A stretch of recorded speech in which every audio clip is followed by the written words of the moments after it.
दोस्तों, एक्टर सुशांत सिंह राजपूत की मौत के मामले में सीबीआई ने पहली बार उनकी गर्लफ्रेंड रिया चक्रवर्ती को पूछताछ के लिए बुलाया है। रिया से लगातार कई घंटों से डीआरडीओ गेस्ट हाउस में पूछताछ जारी है, लेकिन इस पूछताछ के बीच कुछ जानकारियां निकलकर सामने आ रही हैं। दोस्तों, सीबीआई ने किन मामलों पर रिया से अब तक सवाल किए हैं? सूत्रों के मुताबिक बताया गया कि रिया से ड्रग्स को लेकर भी सीबीआई ने सवाल किया। साथ ही में ये भी पूछा कि उन्होंने सबसे पहले महेश भट्ट को सुशांत से अलग होने की जानकारी क्यों दी। दोस्तों, सुशांत सिंह राजपूत के पिता ने रिया पर कई गंभीर आरोप लगाए थे, जिसके बाद रिया को लेकर तमाम तरह की बातें हो रही थी। केस सीबीआई में जाने के बाद उम्मीद थी कि सीबीआई पहले या दूसरे दिन रिया को पूछताछ के लिए समन करेगी, लेकिन ऐसा नहीं हुआ। सीबीआई ने कई दिनों के बाद 28 अगस्त को रिया को पूछताछ के लिए बुलाया है। सूत्रों के मुताबिक रिया से सीबीआई ने सबसे पहले पूछा कि उन्होंने 8 जून को सुशांत का घर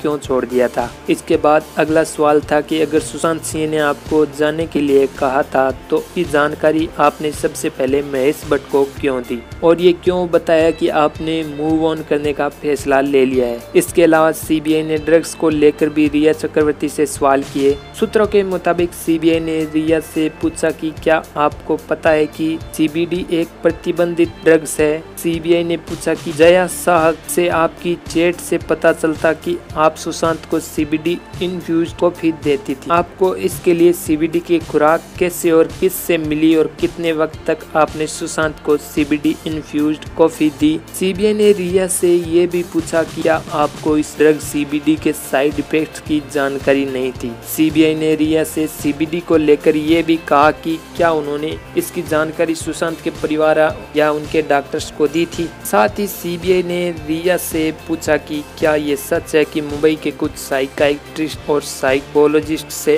सुशांत को आपने मिलाया था। सुशांत की अपने डॉक्टर से कभी अकेले मुलाकात नहीं हुई, क्योंकि डॉक्टर्स के साथ सुशांत की हर मुलाकात में आप साथ में थी। सीबीआई ने पूछा कि आपने सोविक के किस दोस्त से ड्रग्स खरीदने की बात की। डीआरडीओ गेस्ट हाउस की पहली मंजिल पर रिया से एक कमरे में एक महिला ऑफिसर समेत कुल 4 अधिकारी पूछताछ कर रहे हैं। सीबीआई ने पूछताछ के लिए 4 अलग अलग टीमें तैयार की हैं। दोस्तों, वहीं बगल के दूसरे कमरे में एक और टीम सोविक से अलग पूछताछ कर रही है। उनसे कल भी 14 घंटे की लंबी पूछताछ हुई थी। तीसरे कमरे में सिद्धार्थ को सुबह 10 से लेकर 1 बजे तक अलग रखा गया था, जबकि उसके बाद सीबीआई की एक टीम उसे बीकेसी स्थित हेडक्वार्टर ले गई। वहीं इसी बिल्डिंग के चौथे कमरे में नीरज, सैमुअल और केशव से पूछताछ चल रही है। दोस्तों, अगर आपको हमारा ये वीडियो अच्छा लगे तो इसे लाइक और शेयर करें, साथ ही साथ चैनल को सब्सक्राइब करना ना भूलें।